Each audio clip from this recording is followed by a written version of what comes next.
comprobado por el plano general que en estos minutos de publicidad se nos ha incorporado ya por fin doña Rocío Monasterio.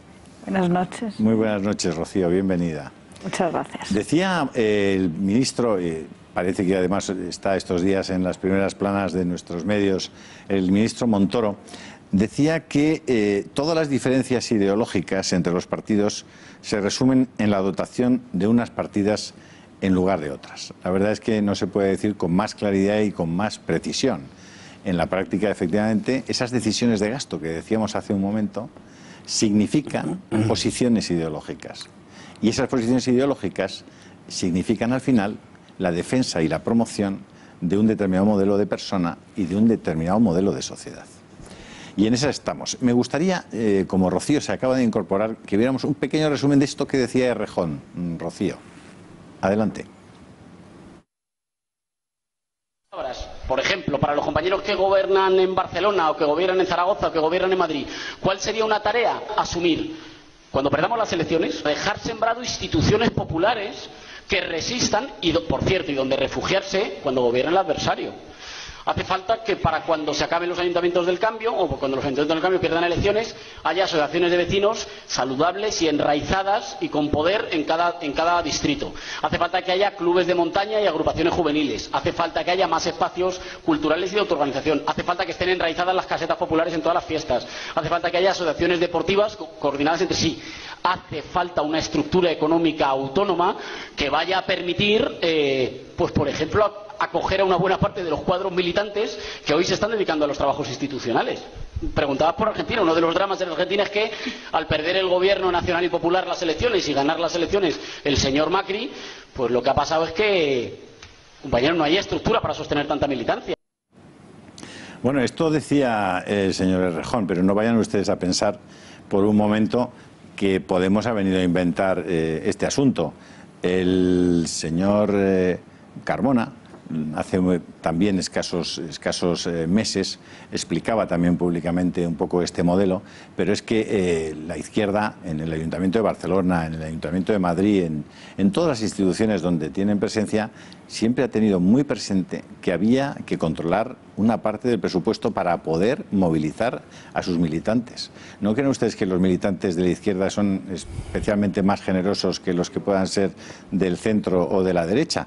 No, simplemente es que se mueven antes para conseguir gestionar, para conseguir disponer de dinero que les permita estar liberados, como lo están, por ejemplo, los liberados sindicales, que saben ustedes que son esas personas que están en una empresa que pertenecen a un sindicato y que cobran sin ir a trabajar. Ese puesto de trabajo lo tiene, obviamente, que suplir otro trabajador. En esas estamos y me gustaría que me hicierais, si es posible, un primer comentario sobre este asunto de cómo copar las instituciones para conseguir el dinero suficiente para poder movilizar la sociedad. Bueno, yo creo que hay una cuestión, en mi opinión, que es clave en todo este asunto. No sé si es exactamente en estas declaraciones o en otras muy próximas y muy parecidas, en las que Errejón viene a decir lo mismo, pero dice, para que podamos retomar nuestra tarea donde la dejamos. Es decir, está dando por hecho que cuando ellos vuelvan, después de la victoria del adversario, las cosas van a estar donde ellos las dejaron. Y es que la experiencia nos dicta que efectivamente es así, porque no hay un enfrentamiento de modelos, hay un modelo. Y hay otra parte que se limita a permitir no solamente la pervivencia de ese modelo, sino la hegemonía de ese modelo. Frente a eso, sencillamente, no hay nada. Obviamente, Errejón es perfectamente consciente de esta situación, por un lado. Por otro lado, ellos saben lo que es copar el tejido social, crear instituciones. Bueno, es el modelo del viejo PC, tampoco es que esté descubriendo ahora mismo nada. Es un modelo hegemónico cultural descubierto por Gramsci también hace mucho tiempo, y de la combinación de esas cosas lo que da es que hay una hegemonía social, cultural, que les pertenece a ellos en exclusiva. El lenguaje es suyo, las ideas en circulación son suyas, incluso los posicionamientos políticos son suyos. Del otro lado, por decirlo de alguna manera, no hay absolutamente nada. Y en ese sentido, Errejón es perfectamente consciente. Además, en mi opinión, Errejón es con bastante diferencia, entiendo, el ideólogo, por decirlo de alguna manera, más inteligente que tienen en Podemos. Y es quizá el que mejor sabe cómo funciona todo esto. Es interesante. Lo que está proponiendo Errejón, hay que decir en primer lugar que no es en absoluto ilegítimo. Él tiene un concepto de la sociedad y quiere darle esa forma al conjunto de la sociedad. Y tiene a su disposición medios públicos absolutamente transparentes y legales para hacerlo. Esto es lo mismo que hizo el Partido Socialista a partir de los años 80. Cuando yo estuve en el Ministerio de Cultura, años 2000-2004, la mayor parte de las subvenciones que daba el gobierno del PP, con mayoría absoluta, se daban a lo que un secretario de Estado de Cultura llamado Miguel Ángel Cortés en su día llamó los sectores. ¿Quiénes eran los sectores? Las asociaciones sectoriales creadas por el PSOE durante los 13 años anteriores. De tal forma que el dinero público del Partido Popular, perdón, de todos los españoles, el Partido Popular lo aplicaba a pagar a las estructuras de propagación, de propaganda en el sentido clásico del término, de su propia ideología, puestas antes por el PSOE. Bueno, aquí solo hay un imbécil, el PP. Y seguramente lo seguirá siendo también porque efectivamente Errejón y los demás volverán a la vida civil cuando termine su experiencia de gobierno y encontrarán que sus asociaciones por todas partes siguen siendo sufragadas por los gobiernos de turno. El drama es que frente a esa gente que tiene un modelo de sociedad evidentemente discutible, enfrente nadie tiene nada más que la sumisión o aún peor, la soberbia de quien piensa que la gestión, puesto que ellos tienen magníficas carreras y oposiciones de abogados del Estado, les va a redimir para construir el país que quieren. No. Y si después de 8 años, ¿cuántos lleva Rajoy? Sí, por ahí. No lo ven, hay razones para pensar que es que deliberadamente no lo quieren ver, porque en el fondo comulgan con lo mismo que esta gente quiere. La diferencia es el ritmo, el plazo. Y nada más. Y que hoy en el PP tienen los mismos valores de fondo que propone la gente de Podemos y en general pues los valores dominantes hoy en día, ¿no? Ojalá hubiera alguien capaz de hacer desde el punto de vista alternativo al de Podemos una labor del mismo tipo, para tratar de explicarle a la gente por qué es bueno unirse para ir al monte, para tratar de explicarle a las madres de familia cuáles son sus derechos y cuáles no, para tratar de explicarle a los vecinos cuando tienen un problema dónde tienen que reclamar, para explicarles como ellos tienen a los inmigrantes cuando hay un problema, un abogado que ellos les ponen, ¿verdad? No lo hay, no, lo tienen ellos, porque enfrente nadie lo tiene, y enfrente nadie lo tiene por esa característica estupidez de la derecha que ha conducido a su extinción completa hoy. Don Kiko. Pues sí, yo creo que la parte que decía él como José Javier Esparza, como experiencia personal del Ministerio de Cultura, de ver, comprobar cómo el Partido Popular, cuando gobierna el poder, financia los movimientos sociales de la izquierda, lo que era sociedad civil de la izquierda, creo que es lo que hemos visto, porque fíjate que Errejón ni siquiera se planteaba en ningún momento que esas estructuras creadas en los gobiernos del cambio, como decía también Fernando, fueran a ser eliminadas. No, es que no se les ocurre. Claro. Aquí se le ocurre quitar la subvención a esa asociación de vecinos que voy a crear, asociación de vecinos La Pasionaria, Dolores Ibárruri, la asociación de vecinos Che Guevara .3, todas esas cosas que ellos creando, que además le ponen su monumento en la calle, además un artista amigo también en la rotonda colocará algo parecido. No se les ocurre que lo van a quitar porque tienen esa hegemonía, esa superioridad moral. Es decir, nosotros somos el pueblo. Nos vamos a dejar gestionar, efectivamente, entre otras cosas, porque hemos destrozado tal cosa que ya no sabemos, ya no tenemos dinero para seguir gastando en nuestra revolución, en nuestra ingeniería social. Con lo cual llegar, poner cierto orden, que es verdad que a lo mejor a veces cierto orden ponéis, y después cuando volváis a llenar las arcas, ya digo yo, otra vez a gastarlas. Pero no dudan en ningún momento. Por eso muchas veces se pregunta, ha pasado con el máster de Cifuentes, comparándolo con la beca de Errejón, dice, oye, claro, ¿por qué la izquierda no exige a Errejón? No se ha montado el mismo problema, el mismo escándalo, porque ellos asumen que es así. Oiga, vamos a ver, si lo de la beca ya sabíamos todos, ellos y sus votantes, que la beca esa era para que ese señor se dedicase a implantar una visión superior como esta en España. Claro. ¿Cómo le voy a pedir yo cuenta de Errejón? Al revés, le agradezco que haya conseguido que un amigo suyo, que después le hago diputado, todo funciona en orden a un planteamiento que tienen de transformación social, sabiendo, como habéis dicho, los dos anteriores, habéis dicho que enfrente no hay una oposición porque no hay otro modelo de sociedad. Parafraseando a Gómez Dávila, no se refería al PP, pero bueno, ya que el PP son podemitas de digestión lenta, podríamos decirlo. Es decir, entienden lo mismo, lo que necesitan digerirlo y sobre todo necesitan que su electorado y sus votantes lo vayan digiriendo de una forma mucho más lenta. Los votantes del PP de hace 8 o 10 años, tampoco estoy riéndome al siglo ni al milenio pasado, explicarles o convencerles de que el PP hoy en día iba a aprobar, pero no solo la ley del aborto, la ley de memoria histórica, la ideología de género, no, se habrían escandalizado. Ha tenido que ser ellos eso, digiriendo lentamente quienes se lo muestren, y cosa que la izquierda le agradece. Un dato solamente, para que veamos cómo esa estructura, esa sociedad civil en España siempre ha pertenecido a la izquierda y la hemos pagado todos. Cuando se produce el asesinato de Miguel Ángel Blanco y se produce esa rebelión, cosa que siempre le da mucho miedo a la izquierda, cuando la gente de verdad, la calle de verdad, por encima de ideologías y banderas, que ha pasado en este octubre, sale a la calle con una bandera de España. Eso le preocupa siempre mucho, porque eso no lo controla, eso no lo tiene subvencionado. Pasó eso, os acordáis que las ricotabernas tuvieron que cerrarse, la chancha tuvo que protegerles, en algunos sitios como en Navarra o en algún sitio de Guipúzcoa, incluso fueron asaltadas con cierta violencia y recibieron algunas bofetadas, tampoco mucho más los batasunos. En Madrid se convocó esa gran manifestación de repulsa, una manifestación que, como venía de ese ataque, había una efervescencia grande, era una rebelión verdaderamente de España frente a ese sometimiento al... Era una manifestación espontánea, prácticamente espontánea. Montaron a quién se le da el protagonismo de esa manifestación y quién desarrolla el servicio de seguridad de esa manifestación. Comisiones Obreras y UGT. Decía tú, Julio. Es que ¿quién tiene la estructura de los liberados? ¿Quién tiene experiencia en manejar a esas masas? ¿Y qué instrucciones tenían esa gente de seguridad? Al frente de lo cual, de esa manifestación, por cierto, se pone al señor Esteban Ibarra, que procede de la extrema izquierda. Es más, de la extrema izquierda con vínculos proterroristas, con los comandos autónomos anticapitalistas. Se le pone a él, al frente, y el servicio de seguridad a unos señores con instrucciones. Oye, pocas banderas de España y ningún grito radical.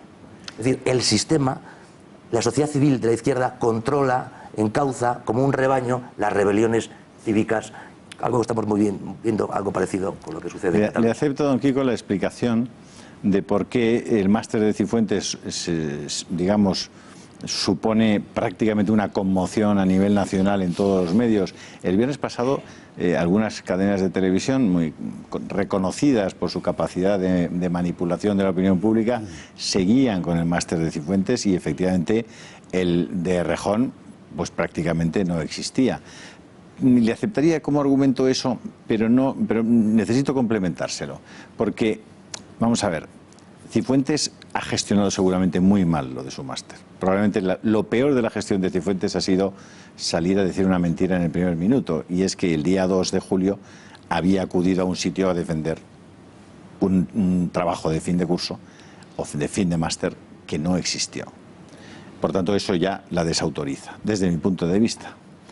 Pero es que lo de Errejón no es de ahora, lo de Errejón es muy viejo. Pero es que el señor Franco, que es quien va a defender la moción de censura aparentemente en la Comunidad de Madrid, y que es el candidato o el portavoz del Partido Socialista, resulta que dijo que era licenciado en matemáticas y no era licenciado en matemáticas.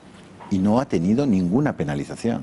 El presidente de Valencia, el señor Puig, Chimo Puig, dijo públicamente que él era periodista. En su currículum en el Partido Socialista aparece como licenciado en periodismo.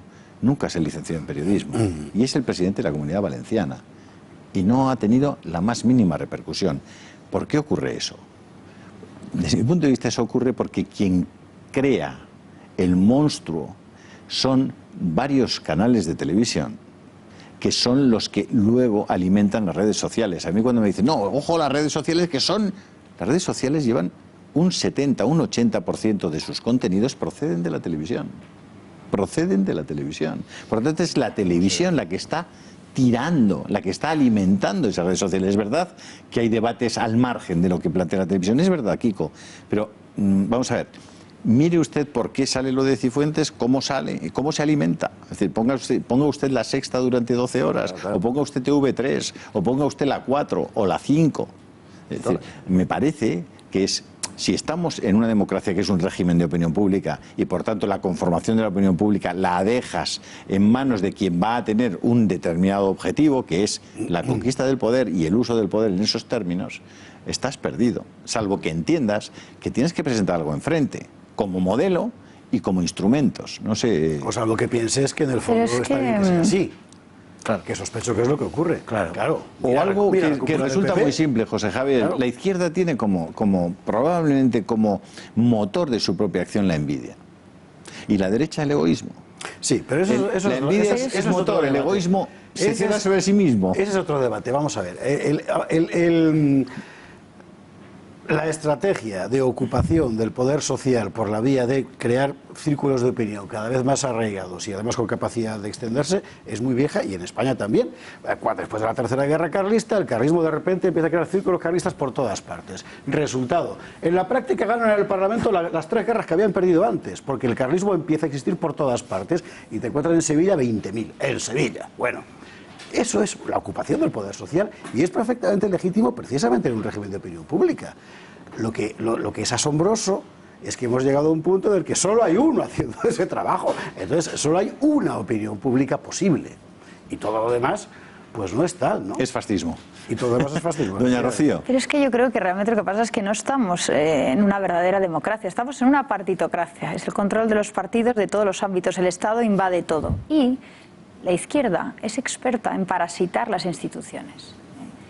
La derecha ha abandonado sus valores y ha abandonado los principios de dejar una sociedad civil independiente del Estado, que permita que la gente tenga asociaciones y que no estén parasitados y subvencionados por las instituciones, que es lo que está pasando. Entonces, ahora esta derecha que no cree en nada, esta pseudo derecha, intenta imitar los patrones de la izquierda y además acomplejada les engrasa, no les quiere en la calle y se atreve a subvencionarles. Y entonces agranda hasta el infinito esta suma de entes, observatorios, asociaciones, etcétera, etcétera, que lastran al final a los españoles, porque la clase media al final, todos nuestros impuestos al final van a pagar muchos de estos estructuras que nos sobran. Que nos sobran, claro, todas estas. Sí. Y la derecha no se atreve a hacerle frente. Es más, es que a mí me acuerdo cuando me contaba Murgui, me lo contaba semanas antes de llegar al ayuntamiento, me decía...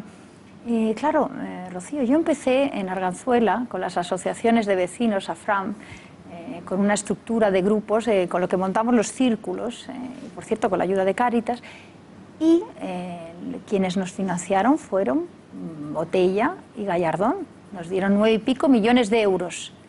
Claro. Yo no le quise dar importancia al comentario, pero al día siguiente me fui al registro, efectivamente, pedí los datos de las asociaciones y a la semana me llamaron y fui y los leí, 300 páginas de cuentas, y efectivamente aparecían unas subvenciones todos los años. Y fui al Partido Popular y le pregunté, oiga, ¿y ustedes por qué daban 2 y pico millones de euros a estos señores? A los ocupas, a la Cale Borroca, a los...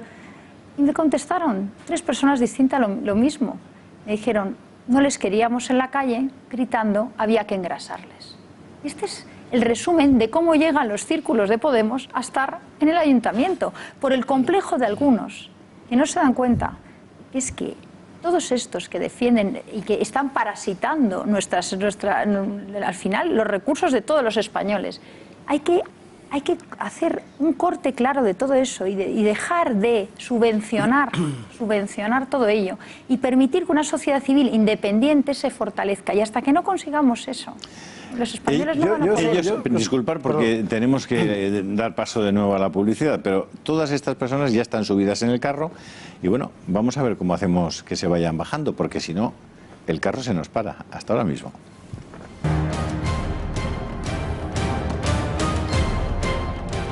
Bueno, decía doña Rocío hace un momento que en el Partido Popular le explicaban que había que tener engrasados a esos chicos para que no estuvieran en la calle, sin darse cuenta que justamente al engrasarlos se garantizaban que iban a poder estar todo el tiempo posible en la calle tranquilamente, porque no tenían que dedicarse a trabajar para sacar adelante sus personas o sus familias. ¿No, don Antonio? Bueno, yo lo que pasa es que este vídeo de Rejón ha sido, por un lado, demoledor, ¿no? Porque la primera impresión que transmite es que esta gente no tiene a dónde ir, ni dónde colocarse, si no es mediante la constitución de unas reservas económicas que previamente se han incautado a la ciudadanía, ¿no? Y eso es verdaderamente aterrorizante, pero es una gran radiografía. Es decir, esta gente no tiene un solo sitio donde ir, donde colocarse, salvo que haya un remanente que se haya robado previamente para poder luego mantenerse. Pero el drama de todo eso es que la derivada no es solo la de Rejón, es que en buena parte la clase política española, en su conjunto, está exactamente en la misma situación. Y eso sí que es todavía más preocupante, porque a mí que una colección de facinerosos, frescos y gente sin preparación que prefieren optar a la política frente a la delincuencia, en eso sí son suficientemente inteligentes, porque es un paso más allá y te colocas en el escaño frente a tener que estar haciendo butrones o asaltos por las urbanizaciones, etcétera. Pero ¿Estás hablando de Podemos o de la cúpula del PP de Madrid? Que yo me he hecho un lío ya. No, yo estaba hablando de que creo que hay una parte de Podemos, en concreto, que ha optado muy inteligentemente por ir un paso más allá, subir un escalón de esfuerzo y decir, hombre, en vez de Lampa a la política. Claro, saltar a una... Pero no de Lampa, de una cosa... lumpen, como decía Pablo Iglesias. Sí, de una cosa bueno, pues ladronzuelos de poca monta que serían agitadores y atracadores varios, de cajero automático, me refiero, etcétera. Y han pasado a la política y fíjate cómo están ahí de maravilla, sentados, qué sueldos, no se han visto en otra, ¿no? Por eso leía que se ha disparado hasta un 1000 y pico % las subvenciones del Ayuntamiento de Madrid, que no necesitan ser hechas públicas, ni concursos, etcétera, etcétera, ¿no? Pero eso quizás no es lo más preocupante, porque que exista ese lumpen, como decía Pablo Iglesias, es hasta cierto punto comprensible en las circunstancias actuales. Lo peligroso y lo deprimente es que muy buena parte de la clase política española le pasa exactamente lo mismo, no tiene dónde colocarse, no tendría ocupación alguna, ni pasaría una entrevista de trabajo de ninguna empresa o de ningún sector privado. Con una diferencia importantísima. Los de izquierdas, que efectivamente, bien, amamantándose bien del erario público, tienen un proyecto de sociedad, y los de la derecha, igualmente amamantados por el erario público, tienen un proyecto puramente personal, suyo. Resultado, pues el país es el que es. Claro. Sí, bueno, sí, pues es un país que lleva muchos años, yo creo, y tiene una concepción muy feudal en sí misma, ¿no? Históricamente el señor era el que mandaba y la gente dependía de un determinado señor. Y eso se ha prolongado a lo largo de la historia, y hoy por hoy el señor es el Estado, y por eso se ha acoplado todo tan bien en España. La gente pues depende de que le den a ver la merced que pueda recibir en un momento dado. Y eso, por ejemplo, este modelo en Estados Unidos es absolutamente incomprensible. Es decir, primero, que los políticos vivan exclusivamente de la política. Segundo, que se financien del erario público. Entonces, bueno, es que estamos hablando de una concepción democrática pues muy estatista, en la cual efectivamente convergen los modelos de izquierda y derecha en muy buena parte, porque los dos son muy intervencionistas. La derecha española es de forma generalizada intervencionista, dogmática, es decir, no estamos hablando de una derecha liberal clásica, ni mucho menos. O sea, al menos hay muy poca experiencia de eso en España, ¿no? Llevamos desde el principio del programa tratando de explicar a nuestros espectadores, a nuestros oyentes, que si hay una parte de la política que tiene trascendencia en la configuración de una sociedad son las decisiones económicas, la política económica. Algunas veces hemos explicado aquí cómo, por ejemplo, el IVA y cómo se gravan determinados productos, de determinados servicios con unos tipos de IVA o de otros. Saben ustedes que el IVA, hay un IVA superreducido en España, que me parece que es el 4%, está el IVA, digamos, común, que es el 10%, y está el del 21%, que es... bueno, esos tres tipos de IVA, evidentemente, dependiendo a qué producto o servicio se lo apliques, estás penalizando o estás fomentando determinados consumos u otros. Recientemente, por ejemplo, el lobby de los libreros, empezando por los libreros catalanes, han conseguido pues que los libros, el IVA de los libros se redujera, como lo han conseguido los Almodóvar y compañía en el tema del cine. No hemos conseguido, por ejemplo, que en España se reduzca y podamos reducir algo tan obvio como podrían ser los pañales para los bebés de los que estamos tan necesitados. Hay un pequeño vídeo que vale la pena que veamos que explica un poquito este asunto.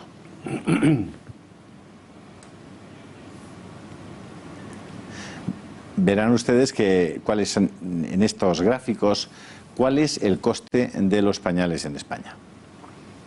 Van viendo los datos, están viendo cómo un paquete está costando una media de 6,74 euros. Son 8,15 euros con el 21%. Si fuera con el 4%, que sería el IVA superreducido, estaríamos fomentando el que la gente pudiera tener niños y eso le costaría pues 1 euro y pico menos. Pero esos números los puedes llevar hasta el final, digamos, de una argumentación y verían ustedes que prácticamente si uno decide, cosa que en España ocurre muy pocas veces, tener 3 hijos, las diferencias anuales en los consumos, como irán viendo, digamos, por las sumas y restas que les hemos preparado, de un producto tan elemental como son los pañales, que se consumen del entorno de 6, 5, 6 unidades diarias, verían ustedes que las diferencias ya al final son enormemente relevantes, teniendo en cuenta cuál es el salario mínimo o los salarios medios que hay en España. Con esa política respecto al IVA de los pañales estás obviamente desincentivando el poder tener niños. Si hicieras la política, por ejemplo, la que se hace en sentido contrario con la píldora del día después, que es esa píldora a la que acuden algunas o muchas adolescentes, que está financiada por la Seguridad Social, que tiene un coste altísimo, pero que tú la puedes adquirir incluso sin presentar el carnet de identidad y gratuitamente en las farmacias, pagada por la Seguridad Social. Esa píldora, insisto, que lo que hace es acabar con el niño ya concebido. Esa píldora lleva un IVA del 4%, pero es que un preservativo, por ejemplo, que produce el efecto contrario que un embarazo, como ustedes saben, o por lo menos lo pretende, un preservativo lleva un IVA del 10%. Bueno, esa forma de distribuir el IVA, por ejemplo, ya te está marcando una forma de entender la sociedad o de entender lo que tú quieres potenciar o lo que no quieres potenciar, ¿no? Yo no sé si es causa o es efecto, o las dos cosas a la vez, probablemente. Yo ¿no? también Porque tengo mis dudas. las causas provocan efectos que a su vez provocan causas.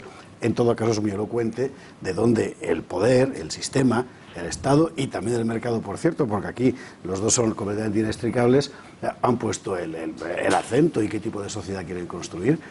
Y quieren construir una sociedad cada vez más configurada por átomos individuales, pues, lo más indiferenciados posible y, por tanto, lo más expuestos posible al poder, porque no hay nadie en medio ya, ¿no? Claro, pero la cuestión es que el IVA no ha cambiado en función de las administraciones. De la misma manera que las leyes de ideología de género más avanzadas han estado en Madrid y en Galicia, gobernada por el Partido Popular. Es decir, que el Partido Popular asume plenamente una filosofía que se ha hecho la filosofía del régimen, la filosofía más allá del régimen, del sistema. Es que tenemos que desde el Partido Popular hasta Bildu, la filosofía que comparten es idéntica. Es una cuestión de velocidad. Y en toda Europa. En toda Europa. Es una cuestión de velocidad, no es una cuestión de otra cosa. Y es comprensible la hegemonía social de la izquierda por una sencilla razón. Porque todos están de acuerdo en dónde está el horizonte de la felicidad. Si la izquierda quiere ir más rápido y la derecha quiere ir más despacio, es lógico que la izquierda sea hegemónica, porque puestos a llegar al paraíso, cuanto antes mejor, ¿no? Lo que tenemos en España, repito, y en toda Europa, es verdad. Por esta razón yo creo que ya difícilmente es una cosa que se pueda identificar con las viejas izquierda y derecha. Yo creo que es una cosa diferente, distinta. Yo creo que hay una filosofía del sistema que nace de la Ilustración. El otro día había un artículo, creo que muy ilustrativo, de Hermann Tertsch al respecto en ABC. Hay una filosofía que procede de la Ilustración y que ha asumido una serie de tópicos compartidos, ¿no? Que hoy está ya más allá de la modernidad, porque está en otra cosa, pero que tiene su origen ahí. Y por otro lado, hay un concepto del mundo diferente que precedía a la Ilustración, que recibe un golpe no mortal, pero muy duro sin duda ninguna, de la Ilustración, que es el concepto de sociedad occidental, como se venía cociendo y comprendiendo hasta ese momento, que él, bueno, pues habla, lo cifra en dos cuestiones básicas, que son la libertad y el sentido compasivo, ¿no? que es a lo que se refiere. Efectivamente, del triunfo de los primeros, del triunfo de esa filosofía de la Ilustración, lo que se va a derivar es una sociedad que tiene muy poco que ver con aquellos profetas, vamos a decir así, sociales y socialistas, porque sin la idea de la compasión y desde luego sin la idea de la libertad, todo el entramado que sostiene sus supuestos ideológicos primarios se viene abajo. Es decir, no tiene sentido, por ejemplo, ideas como la redistribución de la renta o ideas de justicia social. No tiene ninguna justificación, por decirlo de alguna manera. A lo que vamos es a compartir una filosofía básica que, repito, se reparte por todo el arco parlamentario en este momento. Que por otro lado, vamos a verlo por el lado positivo, deja un inmenso territorio, un inmenso terreno para que aparezca una fuerza que verdaderamente haga frente a ese auténtico Moloch devorador de la cultura occidental. Bueno, Si es capaz de explicarlo. Estará usted, por ejemplo, pensando en el señor Orbán, que acaba de conseguir 133 escaños en el Parlamento húngaro, que tiene 2/3 de la Cámara y que tiene un país en el que la política fiscal consiste en que el impuesto sobre la renta de las personas físicas es único al 15%. El impuesto de sociedades es único al 9%. El paro en el país es de un 3,8%. 3,8%. No hay paro, es paro técnico, incluso inferior al de los Estados Unidos, que está en el 4,2%. Estamos hablando de un país donde el crecimiento económico en este momento está por encima del 4%. Es decir, y que partía de un decrecimiento de la crisis del menos 7%. Efectivamente. Y Orbán es el gran adversario, el gran enemigo ideológico, porque efectivamente Orbán, haciendo esas cosas, está tomando decisiones ideológicas. Claro, y favoreciendo a la familia. O sea, hace exactamente lo contrario de lo que hemos visto. Porque decías un toda Europa, ministerio de decía que toda familia. Europa, la hegemonía política sí. En toda Europa sí están ofreciendo contestaciones que han llegado al gobierno en Hungría y en Polonia. Pero en todos los demás países de Europa sí hay una contestación, porque es una contestación ya de pura supervivencia. Es decir, ya no estamos hablando de... Claro, Es muy interesante. Te dejo, Rocío, que ya sí te intentado meter baza 3 veces y te hemos callado entre todos muy descortésmente. Es muy interesante, solo digo esto, efectivamente, nace al margen del poder, o en el margen del poder, la contestación. Porque el poder, todo él, desde la derecha blanda hasta la izquierda dura, todo es el mismo. A través de la corrección. Claro, pero ligando con lo que decía No hay Fernando. rociofobia, Rocío. Se trata de yo soy muy cordial con él. Bien. Mira, lo que le decía Fernando, o sea, la cultura esta de la posmodernidad se basa en crear un individuo desligado de todo. Eso es. Desligado de todo y manejable. La izquierda, ¿qué quiere? Quitar grados de libertad al individuo. Entonces, todo lo que sean anclajes que le dé independencia, le dé libertad frente al Estado que invade todo, es su enemigo. Y un enemigo a batir clarísimo por la izquierda, por ejemplo, es la familia. Yo te diría, la familia es un anclaje fundamental. Es un anclaje fundamental frente al poder del Estado, frente al poder. Y por eso... Eso es. Claro. Eso solamente no te iba solo del Estado. No, te iba a decir no, eso. no, Frente al poder. El poder, que Eso también es, ahí eso estamos es. hablando de la globalización, de todo esto.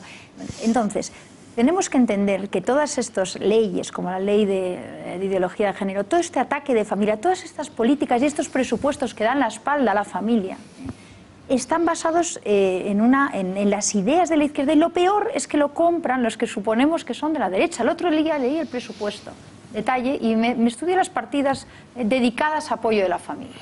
Es que no hay nada como ponerse a trabajar, pero doña Rocío. Veía las partidas y veía 100 euros para las madres profesionales. Y decía, ¿pero por qué tenemos que discriminar a la mujer, la que trabaja de la que no trabaja, y discriminar al menor? ¿Por qué el hijo de una mujer que trabaja o la que no trabaja tienen que tener una dotación distinta? La que trabaja en casa. Claro, la que trabaja en casa. La que trabaja sin Eso remuneración. dice Que trabajan mucho. y que no trabajan. Eso dice mucho Hay de que lo que están trabajan pensando. fuera del hogar y que trabajan dentro del hogar. Exacto. Cosa de lo que no quieren Pero ni oír ellos lo hablar. llaman mujer No, no, es que eso no trabajadora. existe. Eso no Claro, existe. pero ellos lo llaman mujer trabajadora. Entonces, a mí me parece una discriminación brutal, y me parece, además, que no están entendiendo la base de lo que es necesario y fundamental apoyar hoy, que es a la familia. Y eso es lo que ha hecho Orbán. Orbán tiene un ministerio de familia. En España haría falta un ministerio de familia, haría falta un pacto por la familia. Y la familia, además, no es de derechas ni de izquierdas. Es fundamental, es un pilar fundamental. Y no solo por el tema de la libertad, que que estábamos hablando, del tema ideológico, ¿no? La izquierda tiene claro que es un enemigo a bater porque es un anclaje y lo triste es que ahora los que creemos que son de la derecha han comprado ese discurso, y se atreven a discriminar a las mujeres según tipos de... porque les parece que haciendo eso están en las políticas del feminismo. Y ellos lo que quieren, cuando tú vas a preguntarles, oiga, pues este presupuesto, ¿por qué usted discrimina entre las mujeres, entre la que está trabajando en casa y la que está trabajando fuera? Dicen, hombre... Pero acláreme, doña Rocío, que usted es mujer, yo no, por ahora. Claro, pues lo quiero, porque no me voy al registro y me cambio de sexo, por supuesto. Pero acláreme usted, vamos a ver, esto de la liberación de la mujer yo no acabo de entenderlo bien. Vamos a ver. Imagínese una mujer en España, en Madrid, que decide casarse, que tiene una criatura, pero cuando tiene la criatura quiere seguir trabajando, se va a su oficina o va al mercado o donde tenga su puesto de trabajo y bueno, pues allí pues ganará 1.400, 1.600 euros, pero necesita una chica para poder cuidar al bebé, obviamente. Esa chica viene de Dominicana. Normalmente, y no les estoy hablando de un caso atípico, sino de un caso típico de lo que está ocurriendo en España. Esa chica de Dominicana normalmente tiene 3 o 4 hijos en Dominicana, chicos pequeños, o hasta 15 o 16 años, que se quedan con la abuela, que yo sepa la abuela es otra mujer. La dominicana que viene aquí y deja a sus hijos y ya no va a ver a sus hijos y no puede atenderlos, es también mujer. La mujer madre del bebé al que va a cuidar la dominicana es otra mujer, pero es que el bebé también puede ser otra mujer. Estamos hablando de 4 mujeres. La abuela dominicana que se queda con los niños cuidándolos cuando ya es abuela y debería estar pues para hacer de abuela. La madre que ya no puede ver a sus hijos y viene aquí a ganar 800 o 900 euros, que le paga la señora con los 1.500 que cobra, de los cuales hay que descontar belleza y otras actividades, hay que peluquería, alimentación, transporte, etcétera, con lo cual prácticamente lo comido por lo servido, es decir, que desde un punto de vista económico la cosa no cambia mucho, pero ¿a cuál de las mujeres hemos liberado? ¿O no nos interesa nada la mujer dominicana abuela? La mujer dominicana que viene aquí y tiene desgarradoramente que cortar las raíces o los entronques con sus hijos, la bebé que por cierto no ve a su madre natural y que se educa en una cultura y a veces en un idioma si proceden de otro sitio distinto. ¿A cuál hemos liberado? ¿O solo vamos a liberar a la de Madrid? Pero sobre todo lo que no se puede estar es haciendo explíquenmelo un discurso, ustedes porque yo pero estamos haciendo un discurso equivocado. Estamos haciendo un discurso en que solo se muestra a la mujer empoderada profesional y pretendiendo que además copie los patrones del hombre. Cuando yo creo que lo que tenemos que hacer es presumir de lo que ha hecho la mujer siempre, que ha sido el pilar de la familia fundamental, la que ha estado siempre generosamente ahí, y de eso tenemos que presumir las mujeres. Entonces, no podemos comprar solo el discurso del feminismo, y la de la supuesta derecha ahora ha comprado ese discurso. Y entonces solo te muestra a la mujer profesional, solo te muestra, y no respeta las decisiones voluntarias de las mujeres que podemos decidir durante 3 años, 4 años, 5 años, dedicarnos a criar a nuestros niños porque así lo preferimos. Y eso lo cuentan mentirosamente cuando nos dan los datos en las empresas de la brecha entre mujeres y hombres, y nunca cuentan cuántas de esas mujeres voluntariamente han decidido tomar la opción de estar 5 años en su casa cuidando a los niños. Pero, Rocío, y eso, Rocío, claro, porque es que ellos, a ver, no defienden a la mujer, defienden el feminismo, claro, de tal manera que ellos prefieren, para entendernos, prefieren a Zapatero que a Rocío Monasterio, lo cual es un error por todos los conceptos, pero por todos, pero además es que lo prefieren porque es feminista, es decir, prefieren un hombre feminista que una mujer no feminista. La mujer no feminista es el enemigo. Y decía una cosa muy certera Rocío, decía, claro, no nos dejan elegir a la mujer que quiere. Bueno, es que Simone de Beauvoir tiene escrito, no dejéis nunca elegir a las mujeres si se pueden quedar en casa, porque se quedarán. Lo dicen literalmente.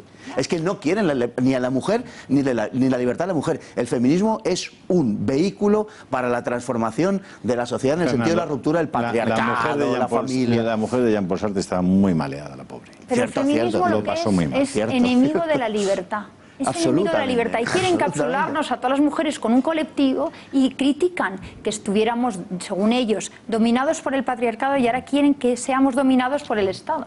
O sea, quieren tratar a las mujeres como un colectivo a controlar por el Estado. Y los partidos también, por cierto, porque todos los partidos nos utilizan a las mujeres como si fuéramos un colectivo a controlar, a sacar a la calle, etcétera. Y a mí eso me resulta indignante, porque es exactamente lo contrario a donde debíamos estar, ¿verdad? Don Antonio Camuñas, que casi no le estamos dejando hablar esta noche. No, yo estoy encantado porque es como si lo viera en casa, pero...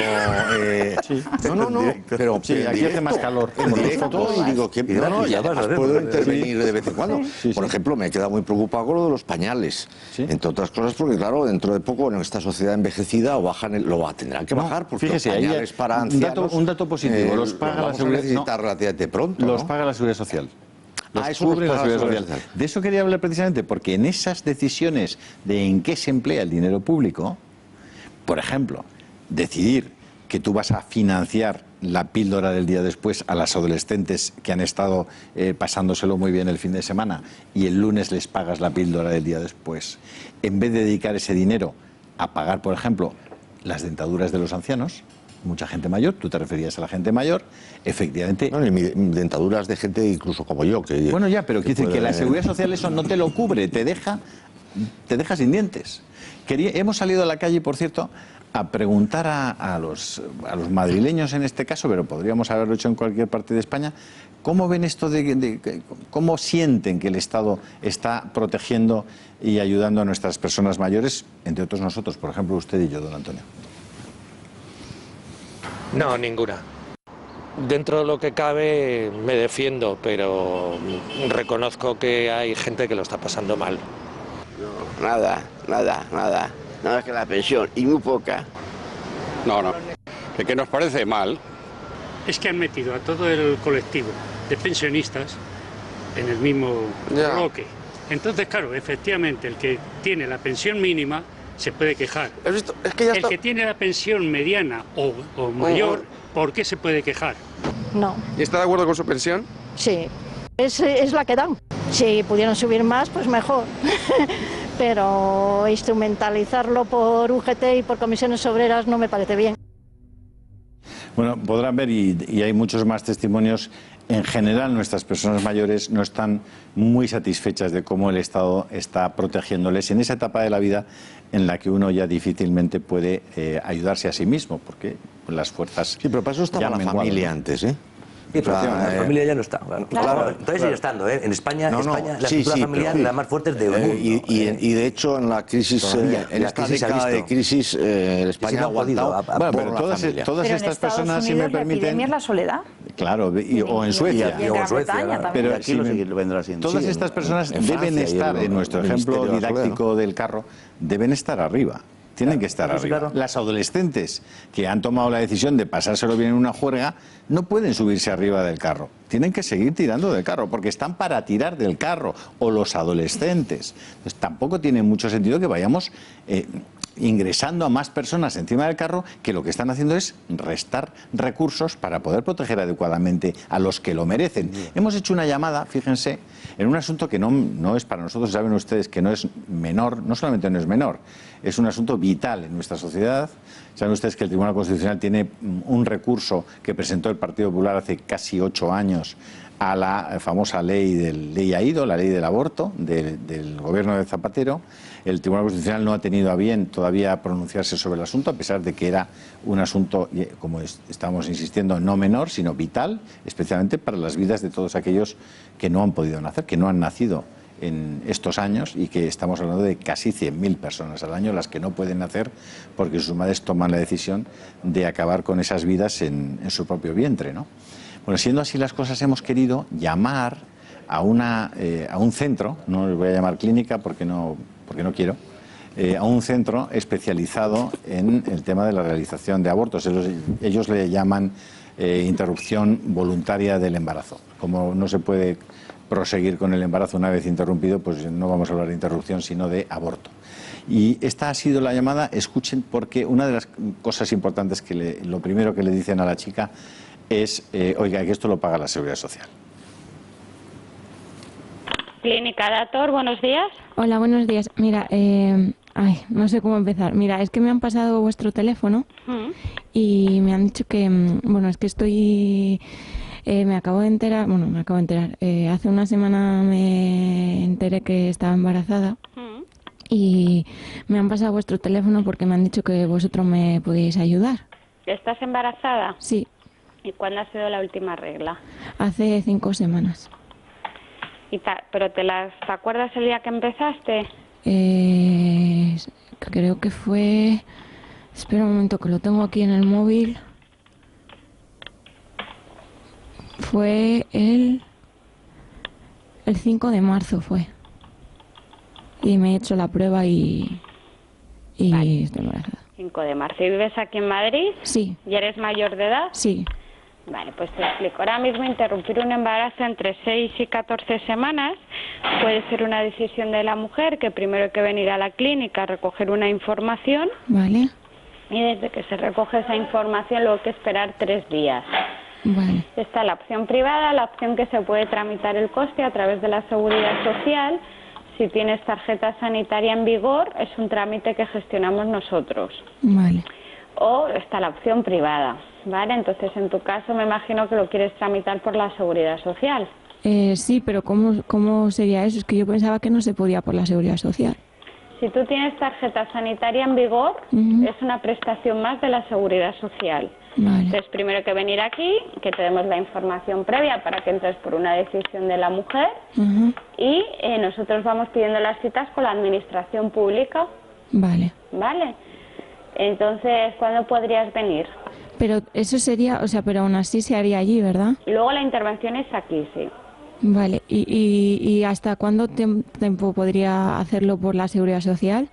Entre 6 y 14 semanas lo podemos tramitar sin ningún problema. ¿Y si fuera por lo privado, podría ser más? Por lo privado, legalmente interrumpir un embarazo es hasta las 22 semanas. Hasta las 22 semanas. Vale, es que tengo que hablarlo con... Sí, pero tampoco si te has enterado ahora y lo quieres interrumpir, intenta no ponerte más de 19 semanas o 20. Vale. Y te quería preguntar, por la Seguridad Social me imagino que me lo cubre y ya no tendría que pagar nada, ¿verdad? Claro, no, lo pasaríamos por el coste a través de la Seguridad Social. Vale. Lo único que la Seguridad Social, yo estoy con mi padre y no me gustaría que se enteraran. Entonces, si lo haría por lo privado, tendría que pagarlo, ¿no? Sí. Y más o menos de... El coste es con anestesia local de 345 euros y si es con anestesia general 440. 400, vale. Pues ya tendría que llamar y pedir la cita, ¿no? Claro, sí, para tramitarlo por la Seguridad Social nos tendrías que pedir la cita para venir a la primera visita de la información y si lo haces por vía privada igualmente. Vale. ¿Vale? Vale. ¿Y cuánto tiempo, si por ejemplo yo mañana decido que sí y os llamo, cuánto tiempo tardáis en darme la cita, más o menos?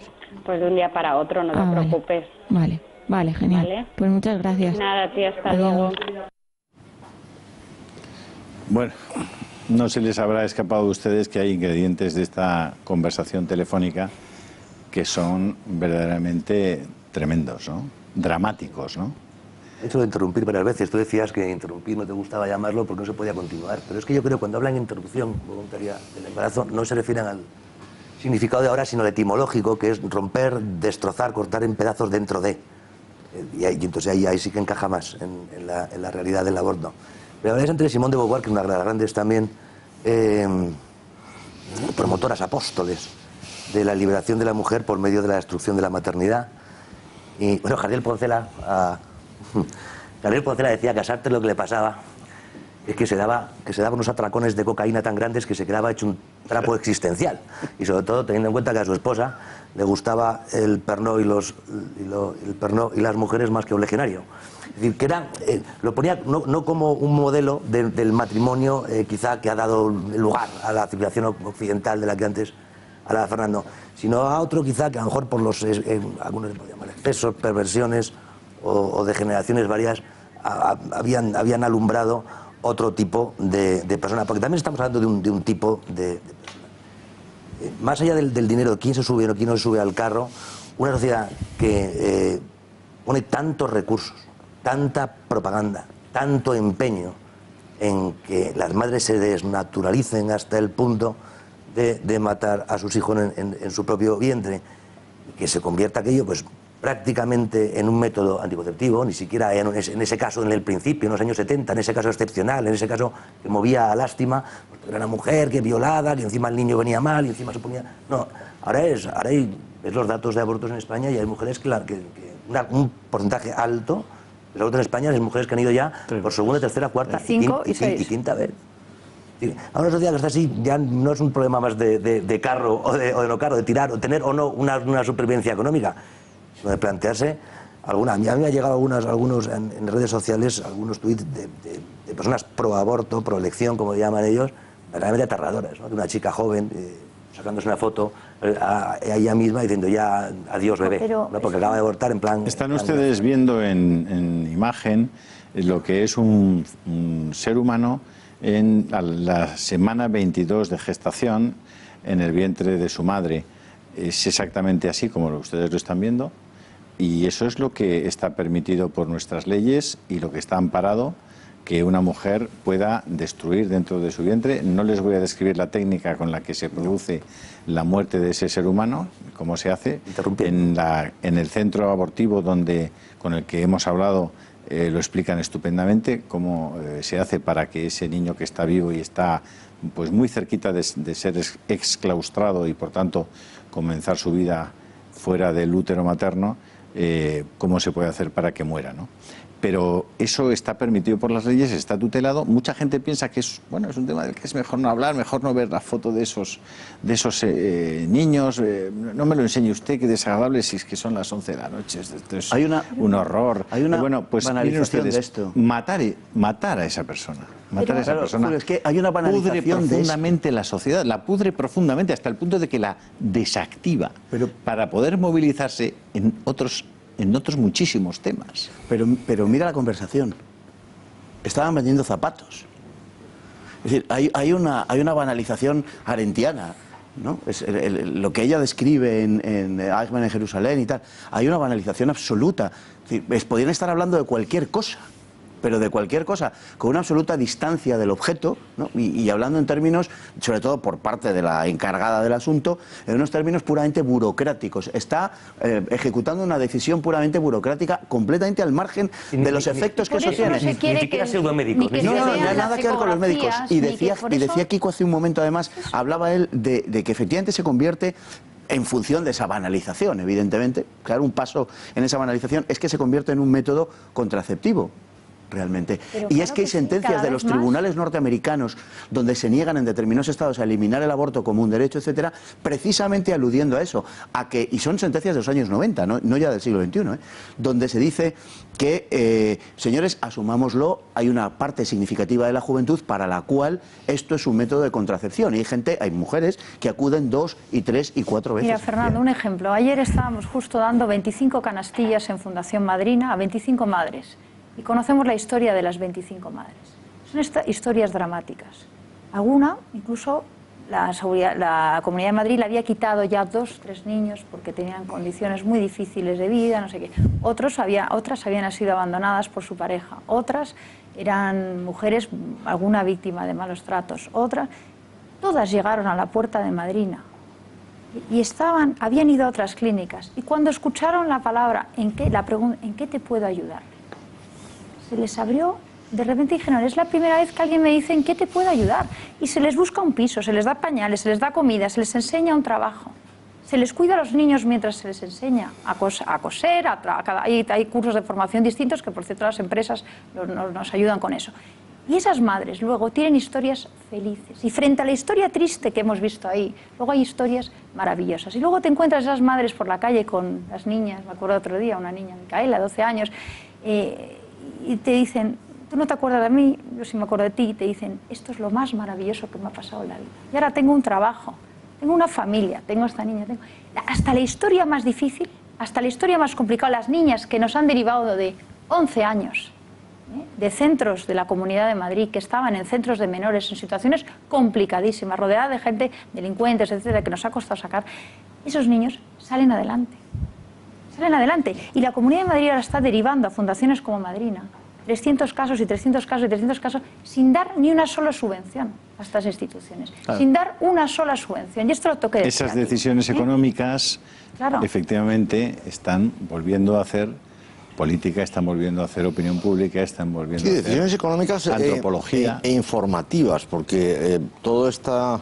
Vivimos en una sociedad que no se recata en mostrar nada, ni los aspectos más obscenos o truculentos que el más mínimo pudor aconsejaría prevenir, pero sin embargo no hay manera de que te enseñen cómo se hace esto. Es decir, o sea, cómo debe ser el horror y cuánto deben temer el efecto de que la gente vea lo que es de verdad esa transacción burocrática que mencionabas, para que no haya manera de ver detrás del biombo. Claro. Es decir, aquí hay determinadas cosas que están detrás de un biombo y no hay manera de que nadie eche una ojeada a detrás del biombo. Por cierto, las últimas... Yo estoy en la Fundación Más Vida, una que tú seguramente conoceréis, que es gente muy joven, con muchísimo mérito y entusiasmo, que ha movilizado un montón de chicos y de chicas, pero un montón en una cantidad de iniciativas en favor de la vida. Y una de las cosas más sorprendentes, yo me he ido enterando de este tipo de cosas, es que en Estados Unidos ya tampoco se destroza, porque como antes, o sea, el descuartizamiento del niño, etcétera, etcétera, ahora no, ahora se le preserva todo lo posible porque sus órganos van a ser inmediatamente revendidos en el mercado de órganos internacional.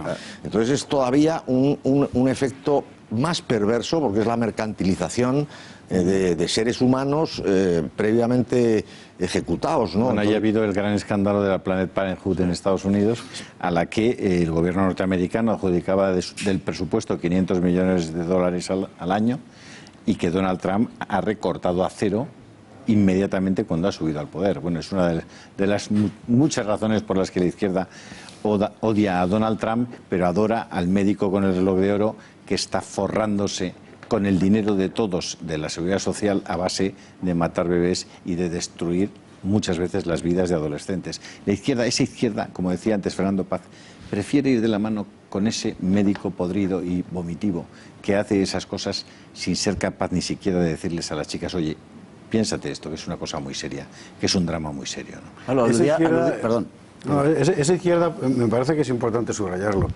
ha perdido completamente el norte de lo que justifica su existencia, como opción de izquierda precisamente. Decía Jean-Claude Michéa, que es un filósofo muy de izquierdas, por cierto, francés, que la izquierda ha muerto sencillamente porque la izquierda política lleva años y años y años defendiendo exclusivamente valores burgueses, individualistas, no apuestas colectivas. Claro. La comunidad no sale reforzada con el aborto, al revés, sale perjudicada. La comunidad no sale reforzada, lo colectivo no sale reforzado con la destrucción de la familia, al revés, sale perjudicado. Y vía diciendo, todo lo que la izquierda lleva defendiendo, incluso la extrema izquierda, en los últimos 25 o 30 años, son fundamentalmente objetivos burgueses individualistas, liberales. La izquierda se ha muerto, se ha convertido en la ideología de las clases privilegiadas, de funcionarios sin hijos, de un mundo que no es ya el de la izquierda, que no es el mundo popular, que no es el mundo del obrero, que no es el mundo del trabajador, que no tiene absolutamente nada que ver, porque ninguna, perdóname, que termino, porque ninguno de sus necesidades de justicia social quedan satisfechas, al contrario, te las neutralizan directamente. Es decir, no, eso que te interesa, eso es viejo. No, ahora tienes que ser así, es decir, bueno, trans, bueno, lo que sea, para ser realmente progresista. Vale, vete a Orcasitas y se lo explicas a la gente. A Orcasitas o a la periferia de París, donde la gente que no ha votado a Mélenchon ha votado a Marine Le Pen y con frecuencia a uno y a otro en las dos vueltas consecutivas. Porque la izquierda se ha muerto por Cursi, por Ortera, se ha muerto por esto. Es verdad, pero también hay una ingeniería de fondo, es decir, dentro de ese camino al que tú aludías, no hay la posibilidad de elegir. Es decir, hay una tutela moral permanente, en donde se obliga a la gente a ir a un fin predispuesto con anterioridad. Antonio hablaba hace un momento de lo que se oculta, es una verdad evidente, podemos decir, detrás del biombo. Y yo complementaría eso hablando de la otra parte, ¿no? de la simetría, lo que se oculta, que efectivamente es ese horror, ¿no?, que hay detrás de eso. Pero también es verdad que si, por ejemplo, el vientre de las mujeres fuera de cristal, el aborto probablemente desaparecería. Y no solamente se oculta el hecho, sino se oculta la posibilidad de elegir. Porque estamos hablando, esto es una imposibilidad de que el vientre sea de cristal, pero en cierta manera hoy la tecnología puede hacerlo, más o menos, me refiero a las ecografías, ¿no? El hecho de que la mujer... De hecho, es una de las terapias que se utilizan en determinados estados. Claro, efectivamente, y eso podría dar lugar, y seguro que daría lugar a una disminución.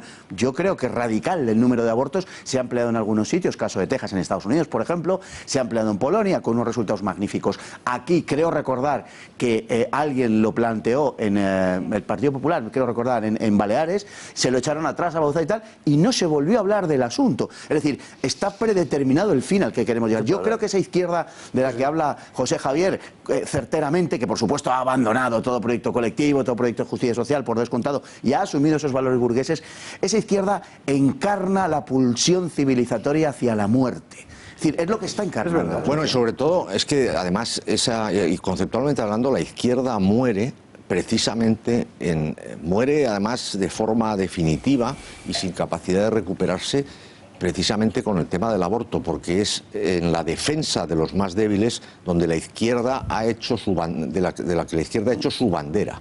Entonces, si hay alguien que me pueda decir que sea más débil y más indefenso que un niño todavía no nacido, pues entonces retiraría mis palabras. Pero yo creo que... Estamos hablando antes de Sartre y Beauvoir, que el aborto es mayo del 68, que ya como está muy de moda en su aniversario.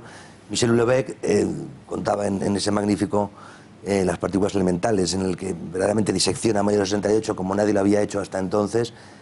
Cuenta perfectamente, dice cómo la izquierda, llama el comunismo, decía, en mayo del 68 se destruyen las últimas instituciones naturales colectivas, comunistas, es decir, ya, la familia, la maternidad, para dejar vía libre al Estado, sí, y también al poder económico, a la empresa. Es decir, ya el individuo es el matrimonio del comisario político y el director de marketing. Claro, es decir, que al final la caída del muro de Berlín, más que la derrota del comunismo, se entiende como el triunfo de un mayo del 68 en el que es casi el niño de mayo del 68, ese trotskista de joven, de mayor ya más liberal, pues que se abrazan, en Calle Este se abrazan, porque entienden los dos que aquí lo que queremos es tener el poder. Tú en una grandísima empresa, yo en un grandísimo Estado. El resultado de esa fabricación es Macron. Y ese grandísimo Estado se van a poner de acuerdo. Se van a poner de acuerdo. Y el gran freno, el otro día escuchaba... Es decir, porque decías esto del Viernes de Cristal, me acuerdo una cosa que hablaba con Julio hace tiempo.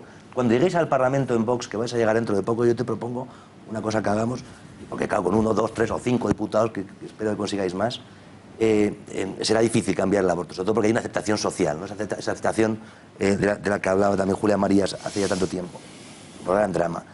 Pedir una cosa, una ley que obligue a... porque los fetos sufren durante el aborto, mucho. Una ley que obligue a decir, usted aborte lo que quiera, pero anestesie al feto antes.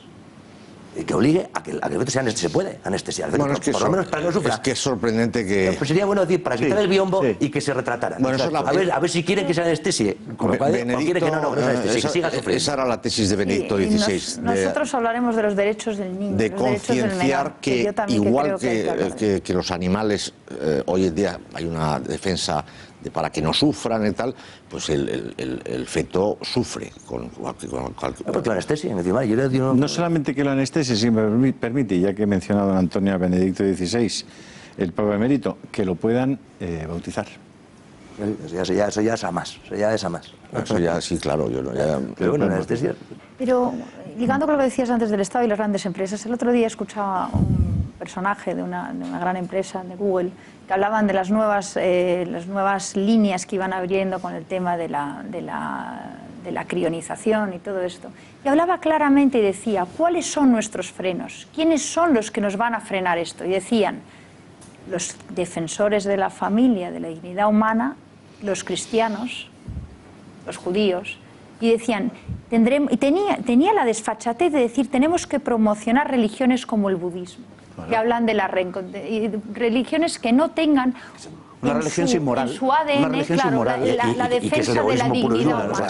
Porque el budismo es hiperindividualismo. Claro, pero podéis verlo. O sea, bueno, en el caso del hinduismo, además, que les garantiza que no va a haber ninguna revolución, porque como se porten mal aquí, se reencarnan en mosca en vez de en señor de...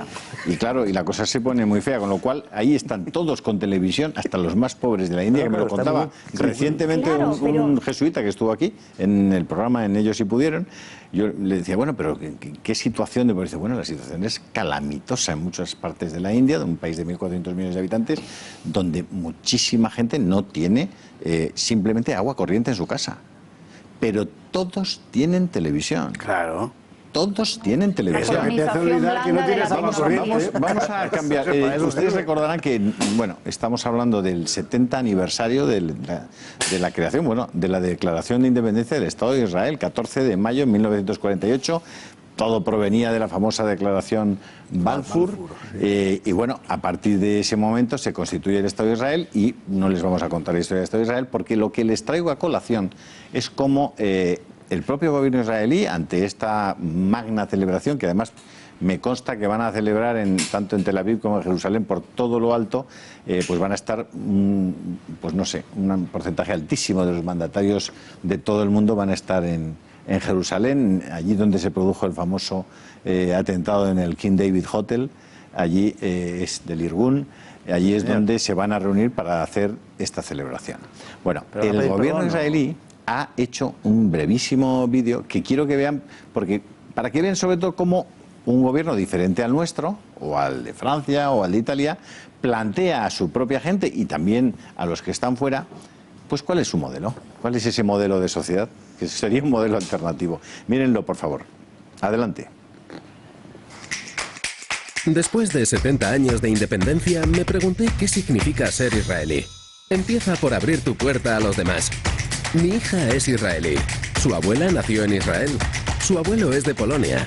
Su otra abuela es marroquí y su otro abuelo nació en Argentina. ¿Qué puedo decir? Somos un crisol de culturas e identidades. Ser israelí es que te pregunten ¿qué harás al terminar la ESO? ¿Y después de tu año sabático? ¿Y después de la universidad? ¿Cuándo te vas a casar? ¿Por qué no tienes hijos? ¿Por qué solo uno? ¿Seguro que no quieres 3? Estas preguntas te las hacen tu madre, tu abuela, tu jefe y por supuesto tu taxista. Ser israelí es estar seguro de que tu hijo es el próximo Messi y no entender por qué el entrenador lo ha dejado en el banquillo. Es ir de excursión con tu familia y oír a tu padre proclamar. Ser israelí es cantar en el coche, mientras te encuentras en el mismo embotellamiento de cada año de camino a la cena familiar. Ser israelí es celebrar Purim, la Navidad, Novigot, el Ramadán, Pesach, Mimuna. Significa preparar cuscús marroquí, gulash húngaro, sopa de rabo de buey yemení y pescado gefilte polaco. Todo acompañado de una ensalada israelí y luego sentarte con toda la familia para la cena del viernes por la noche. También significa oír... Y luego... Y después de la cena, recibir un sinfín de sobras para llevarte a casa. Ser israelí es que te diga, tengo una idea para una startup cada persona que te encuentras. Significa que todo el mundo es familia. Y no hacer cola nunca. Ser israelí es ser un adicto a las noticias. Odiar los spoilers. Ir a todas las fiestas del parvulario de tu hijo, pero olvidar que eres miembro del comité de decoración. Es estar orgulloso de todo éxito israelí en el extranjero. Wonder Woman, y aplaudir cada vez que aterriza tu avión. Ser israelí es discutir sobre cuál es el mejor hummus, la mejor web de compras online, o si una sandía suena madura o no. Es decir lo que quieres cuando quieras y luchar por defender el derecho de aquellos con los que no estás de acuerdo a decir lo que quieran cuando quieran. Es salir de la sinagoga y oír la llamada oración de las mezquitas vecinas. Es ayudar y compartir con los necesitados en cualquier parte del mundo. Y siempre estar los unos con los otros, tanto en tiempos alegres como en tiempos de tragedia. Ser israelí significa respetar tu pasado mientras miras hacia el futuro. Y saber que este saber estar juntos nos ayudará a superar cualquier obstáculo. Ser israelí es poder ser uno mismo. Yo no sé cómo se les queda el cuerpo, pero vamos, no veo a Rajoy haciendo un vídeo parecido, pero en cualquier caso, al margen de que efectivamente se trata de un vídeo propagandístico, como es obvio, pero en el trasfondo, un poco en el planteamiento profundo de esta pieza audiovisual, hay por una parte un optimismo vital importante, un sentido de pueblo, un sentido de compromiso con los que están a tu alrededor, de apertura. Luego ustedes podrán criticar o no criticar la realidad del Estado de Israel, que como todos los estados del mundo pues tiene sus problemas. Pero es verdad que cuando alguien en un vídeo gubernamental no te saca los personajes de Sálvame Deluxe o de Los Serrano, sino que te dice, oiga, si usted se casa, ¿por qué no se plantea, en vez de tener un hijo, tener 3 hijos? Bueno, cosas como esa. Esa es la clave, yo creo. Yo creo que es un vídeo en el que está hablando de un país que está amenazado de extinción. Claro, es que es un país a la defensiva. Son 70 años combatiendo la puerta. Yo quedé un poco socado cuando decía es abrir las puertas. No. ¿Ustedes no ven a Suecia en peligro de extinción? Sí, por supuesto. Pero, lo digo porque no me parece una... No, pero la diferencia es que Israel está reaccionando. O sea, es decir, es que Israel tenía el índice de fertilidad más bajo del mundo, al lado del índice de fertilidad más alto del mundo, que estaba en la frontera de Gaza y en la franja de Cisjordania y en Palestina. Claro. El más bajo del mundo, el más alto del mundo. Y un muro, no una puerta abierta. Claro. Un muro para defenderse. Claro. Para defenderse porque los que estaban a otro lado ya han habido... 17 países alrededor que los quieren matar.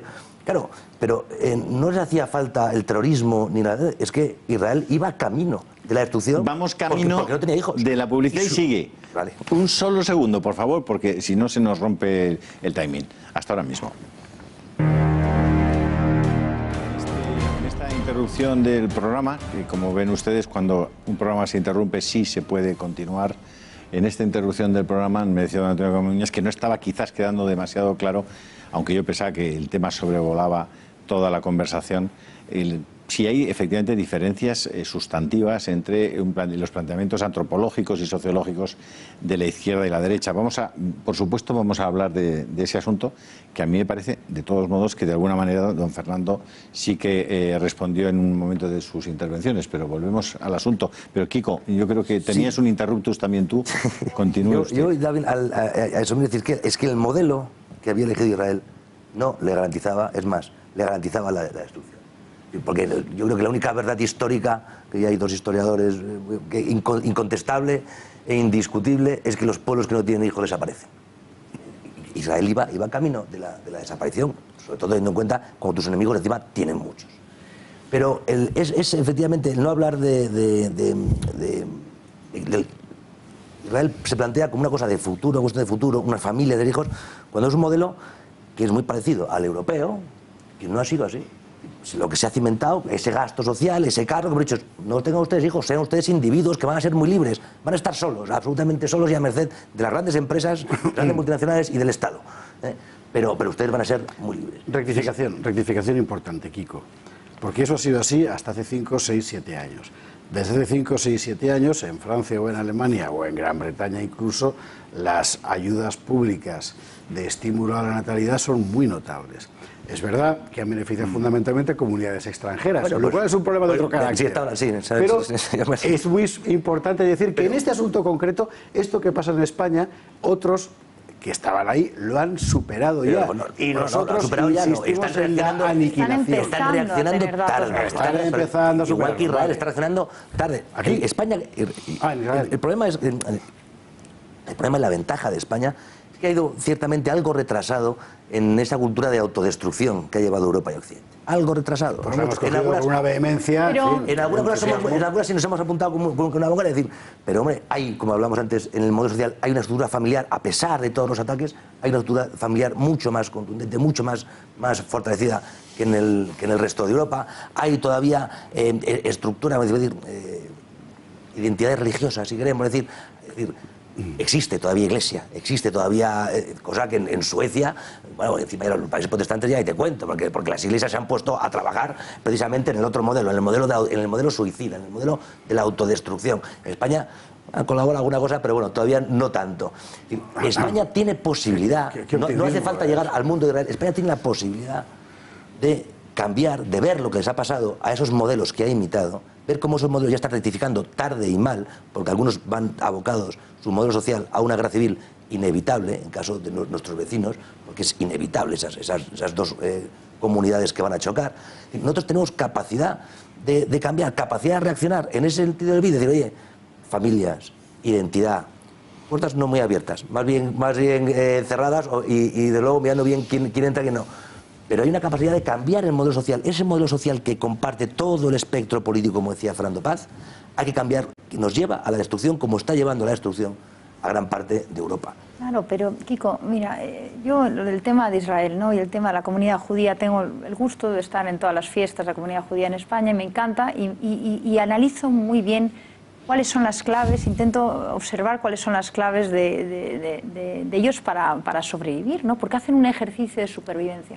Y ellos lo que tienen es clarísima la transmisión de valores y la importancia de las madres, las familias, en la transmisión de valores. Y eso no dejan de decirlo. Y además da muchísima importancia, por ejemplo, a las figuras de los profesores que transmiten valores. Y tienen una cadena de valores que nunca dejan de hecho, la penúltima fiesta de Hanukkah fue en un colegio en Madrid, donde nos contaban cómo a esos niños se le transmitían todos esos valores, además del mérito, el esfuerzo, la familia, de la sensación de pertenencia a la comunidad, de la importancia de tú legar a tu familia los valores que tú has recibido, del tema de la natalidad, del tema de cómo al final ellos también transmiten que se tienen que proteger contra quienes quieren acabar con ellos. No es verdad la totalidad de ese vídeo. Ellos hacen un verdadero ejercicio de supervivencia, ¿no? Pero lo importante es la transmisión de valores. Y una cosa que nos estamos equivocando en España, que nos están contando mal, es que estamos asociando la natalidad y estamos asociando la fortaleza de las familias a la economía.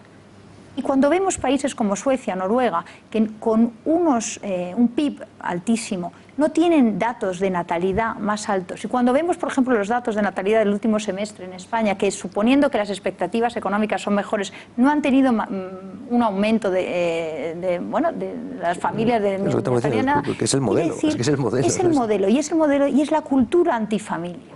Entonces siempre nos llevan por el mundo de la economía, siempre nos llevan por el mundo de la conciliación de la mujer profesional.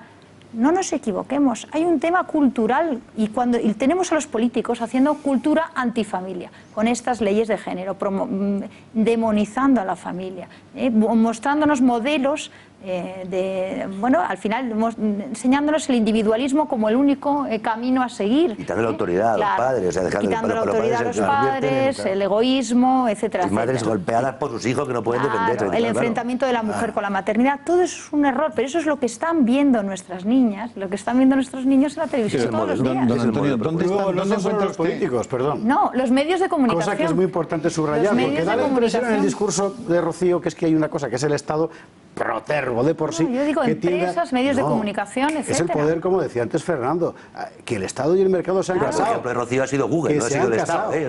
Sí, no, pero has dicho los políticos. Se han casado. Y el modelo que se quiere imponer es ese, porque la familia no es que sea mala para la izquierda, es que es mala para el consumo. Porque 7 gastan como 7. Una familia de 7 gasta como 4.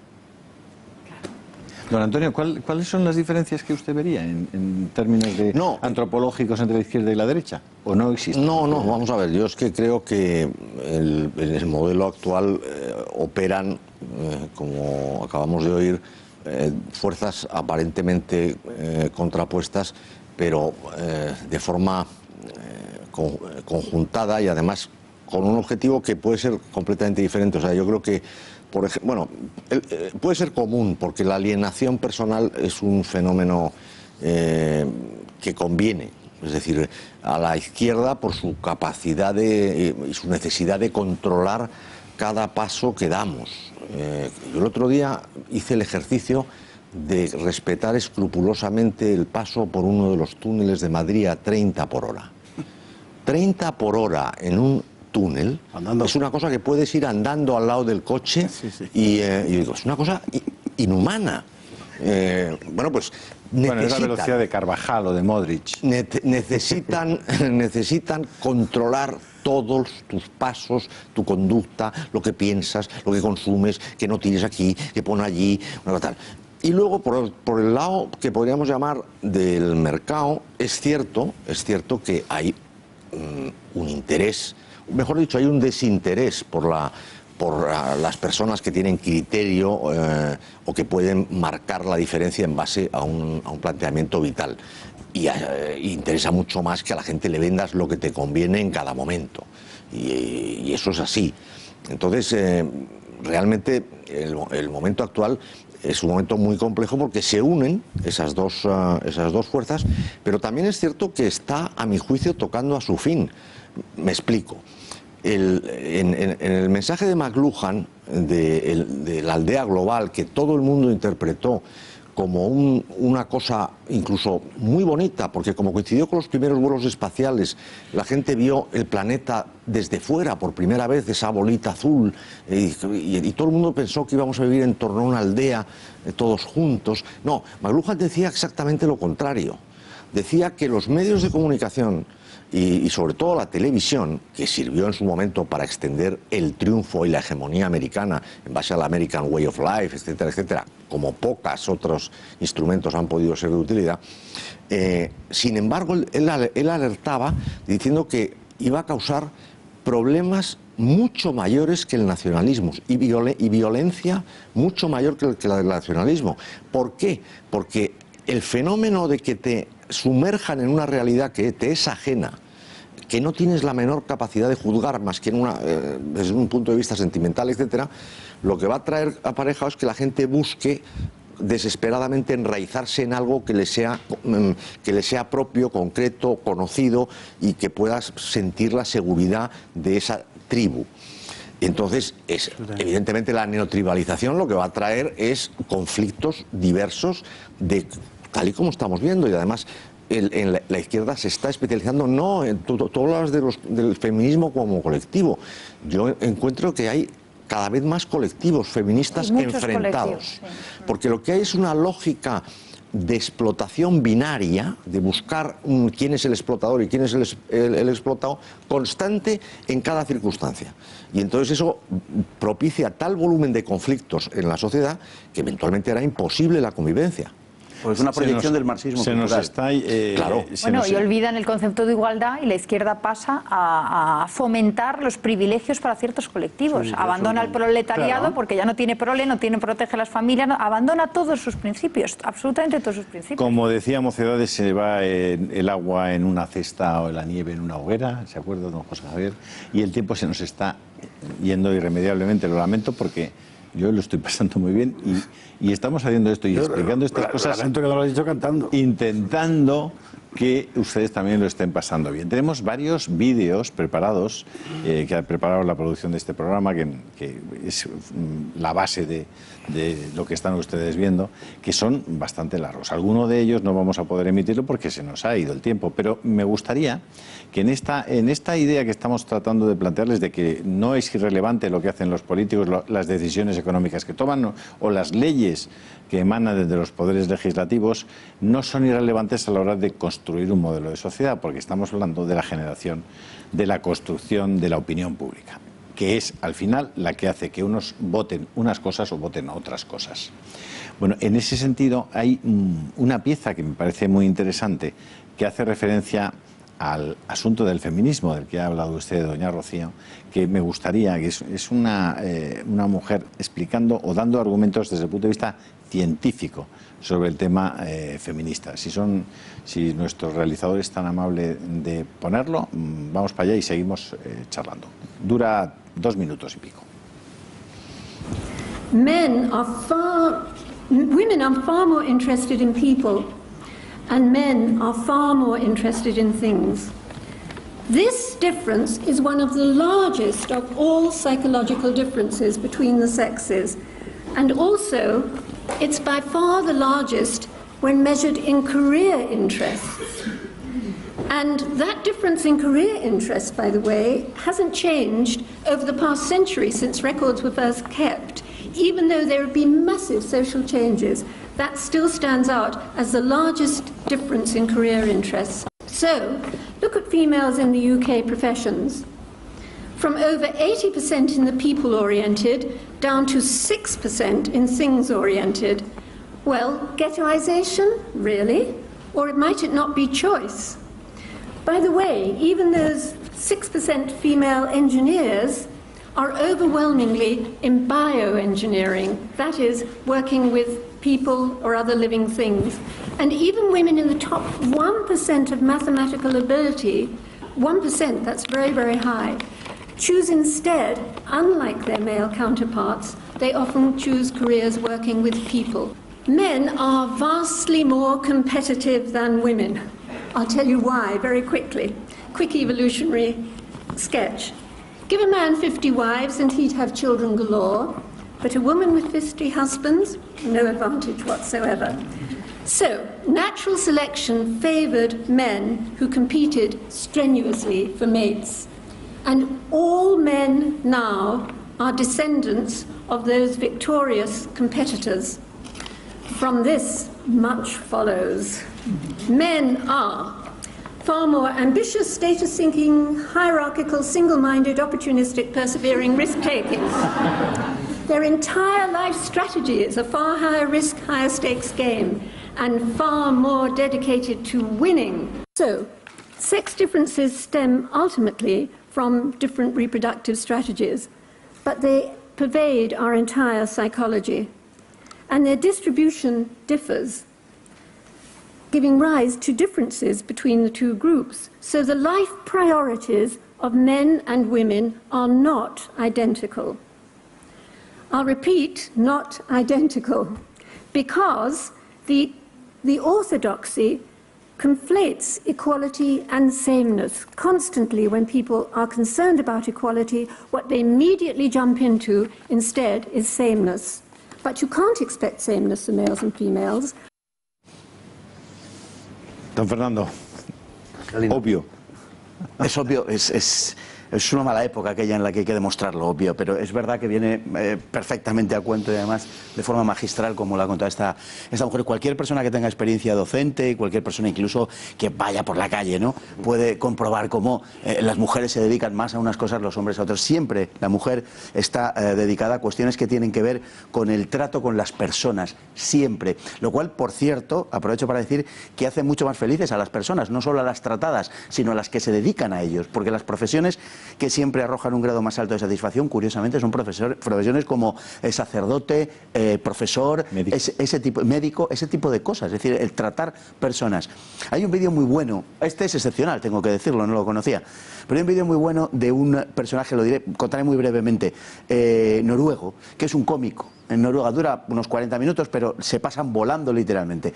Y este hombre se propone descubrir por qué en Noruega, que es el país con la convergencia mayor, hombres y mujeres, mayor igualdad por todos los conceptos, hombres y mujeres, en fin, tienen profesiones bastante diferentes en un sinfín de ámbitos. Bueno, empieza a investigar y habla con ideólogos de género, con gente que no lo es, etcétera. Al final llega a una conclusión, porque va tirando hacia abajo y va demostrando cómo los niños ya con 5 años eligen sus propias, los varones, eligen sus propias cosas típicas de chicos, las chicas de chicas y tal. Y dice, bueno, porque esto será que el acondicionamiento y el sexismo se da con anterioridad. Bueno, y llega literalmente al niño en la cuna. Al niño cuando empieza a ver, porque al principio pues ve con dificultades y tal, pero cuando ya pues puede tener el niño, no lo sé, no lo recuerdo, pero pueden ser 2 semanas o algo así. Entonces demuestra cómo el niño varón reacciona mientras que la niña reacciona ante un rostro humano dibujado. El niño reacciona, no sé si es ante un cohete o algo así, y el rostro humano le trae sin cuidado, ¿no? Y hay experimentos magníficos que indican que esto procedería incluso de un periodo prehomínido, porque se han hecho experimentos, se ha observado con chimpancés, nada menos. Los chimpancés juegan con palos, los machos y las hembras. Las hembras con el palo lo que hacen es acunarlos. Y cuando paren, tiran el palo y se ocupan del cachorro, digamos, de la cría. El varón, ¿sabe lo que hace con el palo? Sacudirle al otro. Pues para evitar que nos sacudan a nosotros, vamos un segundito a la publicidad y ya entramos en nuestro último bloque. Bueno, estamos ya en nuestra última fase del programa y nos quedan apenas 12-13 minutos. Quiero que vean ustedes un vídeo, no excesivamente largo, de la doctora Naranjo, hablando sobre el tema de la ideología de género, que creo que el ejemplo que pone, la historia que cuenta, nos puede servir para darle un epílogo más que interesante a este programa. Vamos con la doctora. Empezamos a usarlo cotidianamente, hablamos de género, violencia de género, que de entrada les advierto, la violencia de género no existe. Y las mujeres me van a matar, pero no existe. Existe violencia contra las mujeres, existe violencia contra los hombres, existe violencia contra los niños, existe violencia doméstica, pero no de género, porque el género es otra cosa. Vamos a ir hablando de eso. La palabra género empieza a utilizarse por primera vez en la historia con un médico de la Universidad Johns Hopkins de Baltimore en Estados Unidos. Este médico psiquiatra dice que todos los seres humanos nacemos neutros, es decir, que el género es una construcción que se hace y que no depende de las condiciones biológicas con las cuales cada uno nace. Él necesitaba un par de hermanos para poder demostrar su teoría. ¿Cuál era su teoría? Que como hombres y mujeres nacemos neutros, pues entonces la sociedad es la que va a marcar si somos hombres o mujeres, y en esa medida entonces si yo crío a un niño como niña sin que él se entere y sin que nadie se lo diga, ese muchachito se va a comportar como niña. Y el niño que yo crío como varón se va a comportar como varón. Con tan mala suerte para un par de criaturas y tan buena suerte para este señor, que aparecieron un par de niños gemelos. Resulta que uno de los niños, Bruce, resultó quemado. Entonces, obviamente, hizo necrosis y como consecuencia necesitaron amputar genitales. Entonces, los padres, allí está la madre con el par de bebés, habían visto en la televisión al doctor John Money decir que todos nacemos neutros y que depende cómo criemos a unos o a otros, nos vamos a convertir en eso.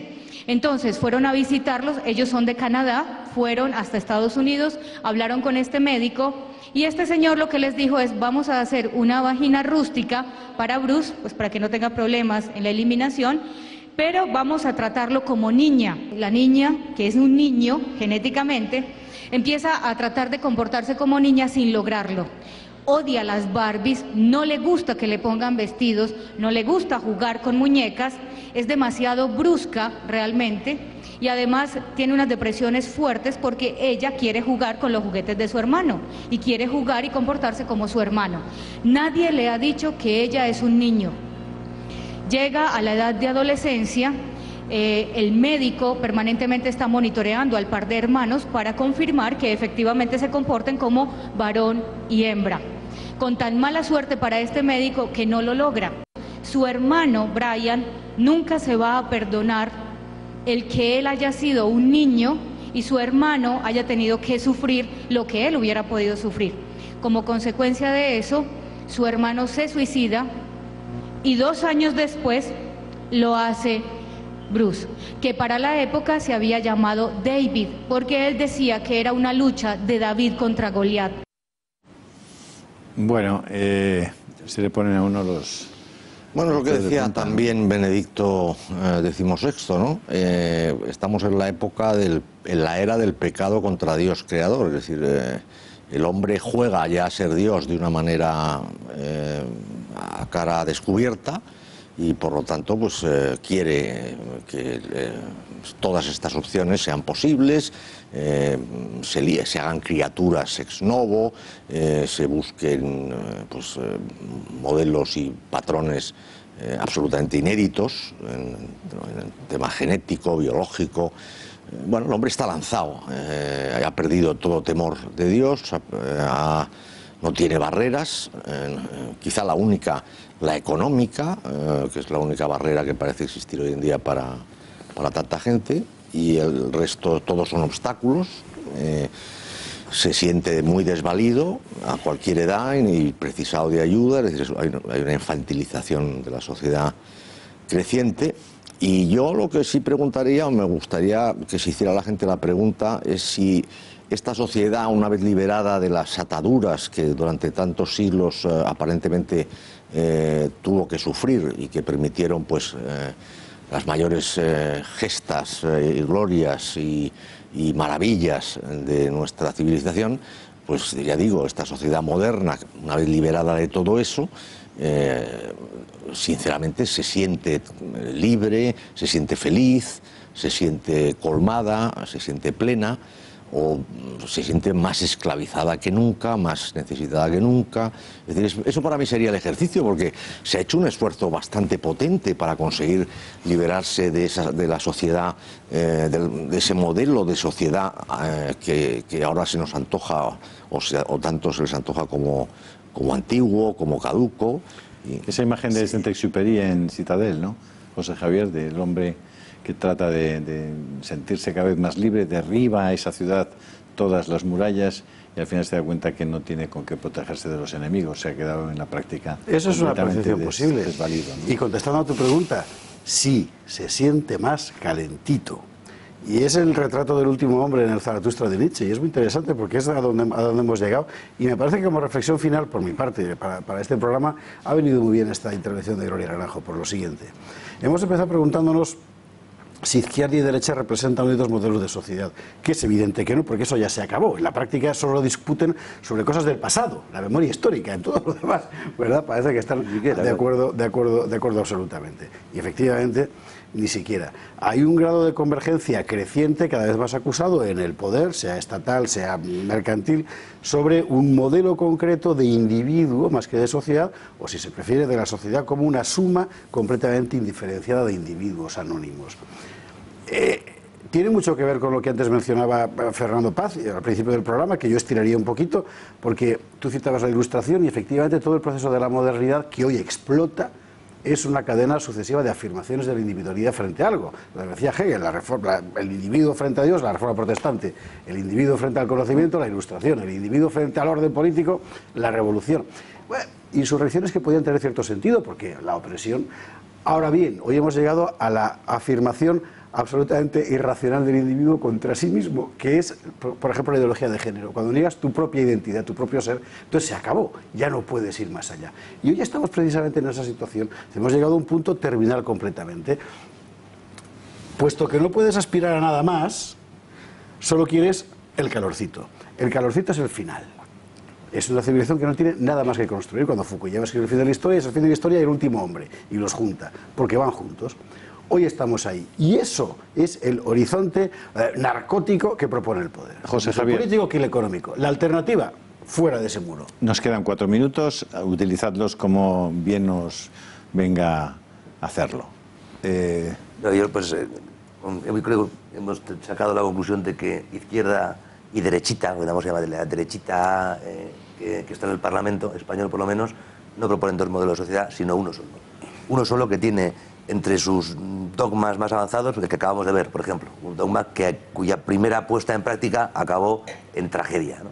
Pues eso, a pesar de esa tragedia ya demostrada, es uno de los principios que informan ese modelo de comparte en el arco parlamentario español, del Partido Popular de Ciudadanos hasta Bildu, sumado también a otro principio que informa a ese modelo, que es el que hablaba antes de Antonio, la aldea global, que también junta esos dos modelos, es decir, la extrema izquierda va con un barco a las aguas del Mediterráneo, porque allí las mafias libanesas, egiptas, les traen los refugiados y creen que están salvando el mundo. Pero en realidad están haciendo un trabajo que pide el CEO, el consejero delegado de Airbus, de la primera multinacional europea, que está diciendo que vengan más refugiados, por favor, y también quitemos el salario mínimo interprofesional. Esa es la convergencia de los dos modelos, la aldea global, la ideología de género, la destrucción de la familia, que decíamos antes. Yo, por darle el puntito, es decir, eso se está acabando. Se está acabando lo que existe una reacción en todo Occidente, de las clases medias, del centro derecha, como queramos llamarlo, no sé cómo se llamará más adelante, pero que reaccionará contra este suicidio.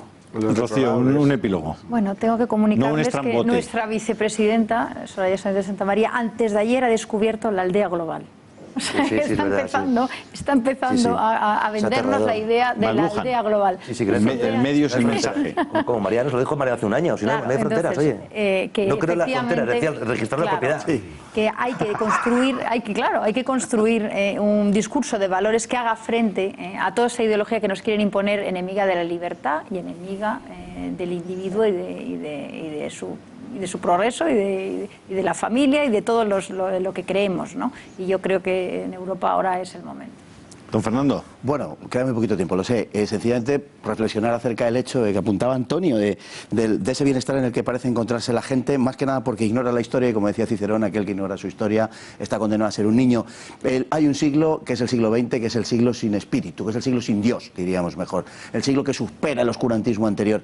Bastaría echar un vistazo al siglo XX, con sus 2 guerras mundiales, sus varios exterminios, su comunismo y 100 millones de muertos y sus 1000 millones de abortos, para establecer una comparación entre esa liberación del hombre y los siglos que le antecedieron, ¿no? Yo creo que si Occidente tiene algún sentido, y creo que sí, creo que estamos en un tramo que pudiera parecernos terminal, pero vamos a confiar en que la civilización occidental, que es la civilización en definitiva, va a tener un futuro. Estamos en una sociedad donde cada uno se alimenta como le da la gana. Unos pueden tomar McDonald's, otros pueden dedicarse a la pasta italiana o a la comida japonesa.